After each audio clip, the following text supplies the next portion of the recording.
once again welcome on I am a chemist। आज हम लोग डिस्कस करेंगे जो रामकृष्ण मिशन विद्या मंदिर है बेलूर मठ, उसकी कैसे इंटरव्यू रहेगा, कौन सा टॉपिक एग्ज़ाम में आ सकता है, सब कुछ।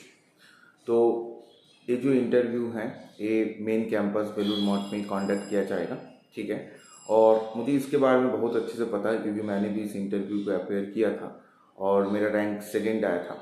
तो उसके बाद मैंने एडमिशन नहीं लिया और दूसरे रीज़न के कारण से। तो बेसिकली ये जो इंटरव्यू था ये भी मेरी लाइफ की पहला इंटरव्यू था। तो जब तुम बीएससी के बाद कोई इंटरव्यू अटेम्प्ट करते हो तो थोड़ा नर्वस फील होता है, और जब सामना सामनी होता है, ऑनलाइन इंटरव्यू अलग होता है बट ऑफलाइन जब तुम सामने बैठते हो, तुम्हारे सामने 4-5 टीचर बैठता है, तो वो जो एटमोसफियर है वो कम्प्लीटली डिफरेंट होता है, ठीक है। थोड़ा नर्वसनेस रहता है। तो इन सबको कैसे ओवरकम करना है तो मैं कंप्लीट इस वीडियो में तुम लोगों के साथ शेयर करूंगा। तो सबसे पहले देखो, बेलूर मठ एक ऐसी इंस्टीट्यूशन है जो बहुत ज़्यादा डिसिप्लिन ओरिएंटेड है।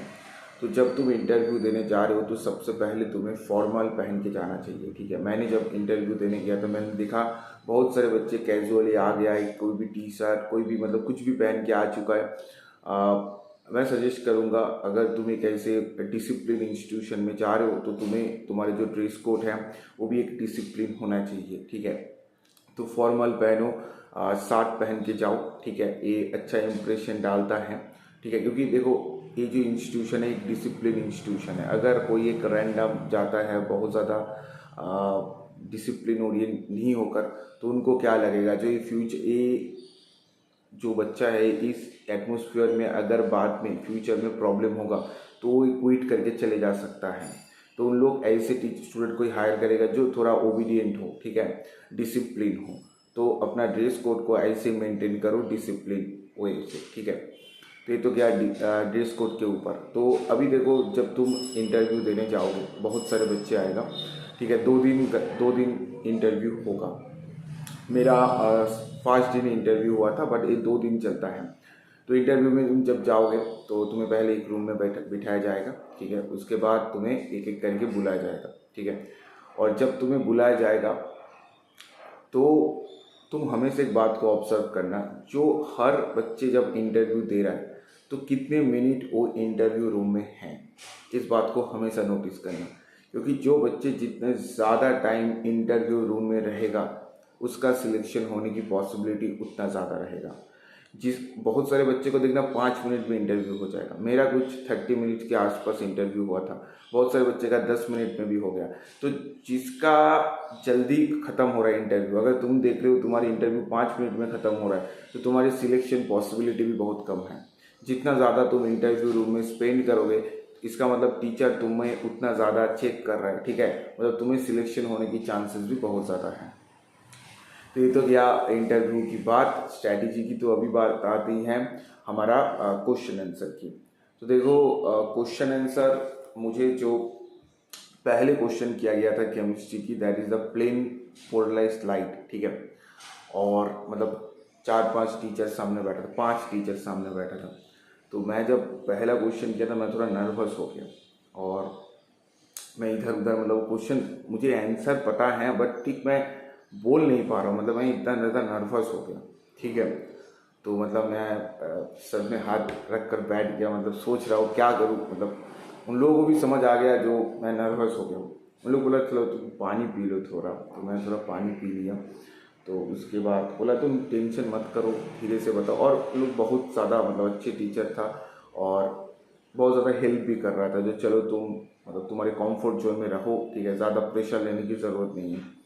तो मैंने खुद को शांत किया, जो नहीं चलो अच्छे से बताना होगा, ठीक है। तो उसके बाद और एक बात, इंटरव्यू में हमेशा एक बात को याद रखना, अगर तुम्हें कोई क्वेश्चन पूछा जा रहा है, सपोज तुम्हें उसका आंसर पता नहीं है, तो सीधा बोल देना जो मुझे इसको पता नहीं है। मतलब ऐसे घुमाना मत, जो यहाँ ऐसे मत करना, जो अगर पता नहीं है तो पता नहीं है, इससे कोई नहीं है। बट तुम गलत मत बताना, पता नहीं है ठीक है मैं सरेंडर कर लिया, मुझे पता नहीं है, बट गलत मत बताना। ये बहुत इंपॉर्टेंट स्ट्रैटेजी है एग्ज़ाम में। तो उसके बाद मुझे H2 बोला H2 का एमओ लिख सकते हो, तो मैं एमओ ड्रॉ करके दिखाया। उसके बाद बोला आरएनएस फैक्टर ए का कोई यूनिट होता है क्या, तो आर्मीनियस फैक्टर का यूनिट होता है, क्योंकि K equal to A into e to the power minus A by R T है, तो टेम्परेचर जब इन्फिनिटी हो जाता है तब आर्मीनियस फैक्टर की जो यूनिट है वो रेट कांस्टेंट की यूनिट के साथ सेम हो जाता है।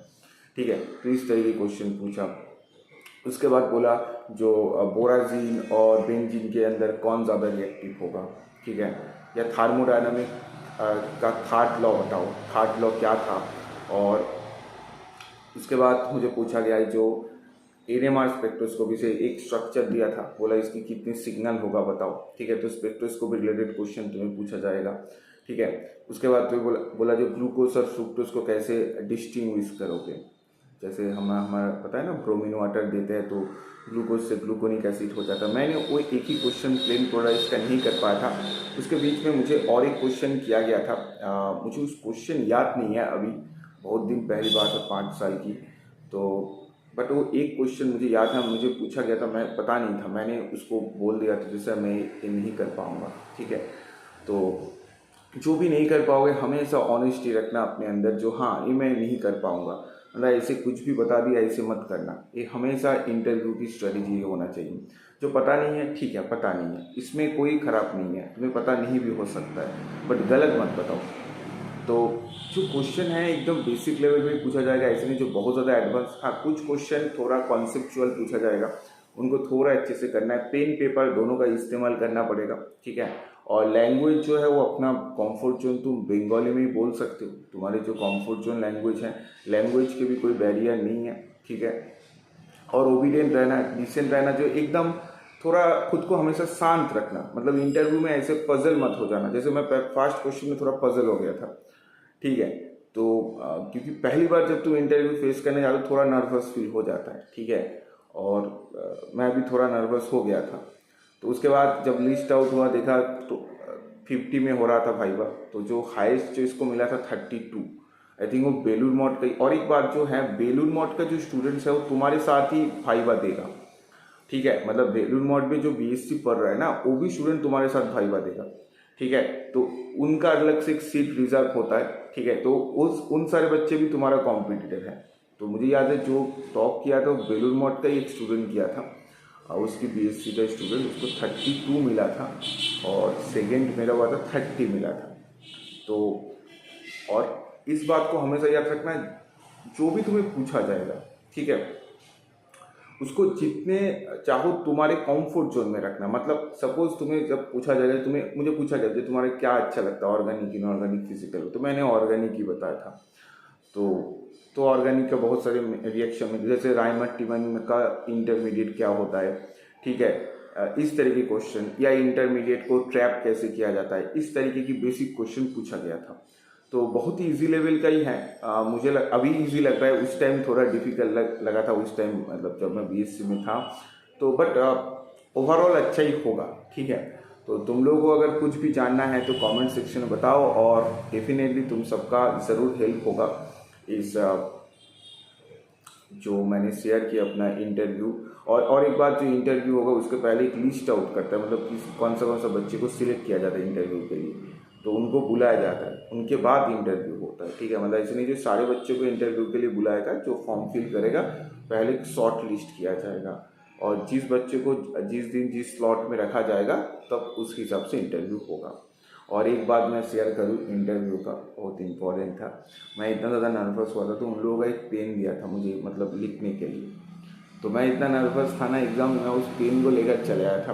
तो मैं बहुत बाहर आ गया था, मतलब बेलूर मठ की कैंपस थोड़ा बड़ा होता, तो कैंपस से मैं बाहर आ गया था। तो उस टाइम मैंने अगर देखा जो मेरी पॉकेट में उसका पेन है, तो मतलब मैं वापस गया उस पेन को देने के लिए, और सर को बोला सर मैं पेन मतलब लेकर आ गया था। तो उस पेन को मैंने वापस देकर आया। तो